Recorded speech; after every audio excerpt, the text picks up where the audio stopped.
ముక్క బాగా ఉడికాక చింతపండు పులుపు వేసుకోవాలండి.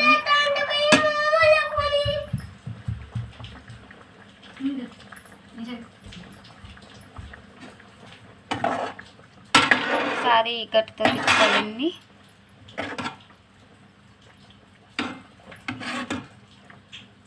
చేపల కూరకి ఇప్పుడు ఖాళీగా ఉన్న గిన్నె పెట్టుకోవాలండి. తర్వాత చింతపండు పులుసు వేసుకోవాలండి.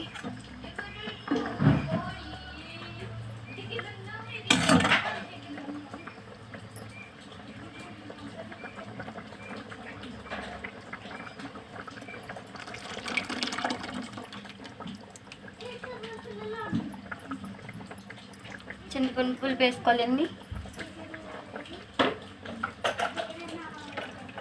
చేపల పులుసుకి చింతపండు కొద్దిగా ఎక్కువ వేసుకుంటేనే బాగుంటుందండి. దాని సరిపడా కొత్తిమీర కూడా వేసుకోవాలండి.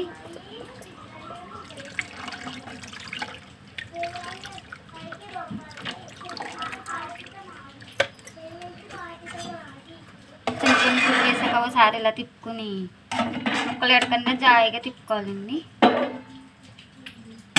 మరీ ఎక్కువ అవ్వకూడదండి, పలుసుగా అయిపోద్ది.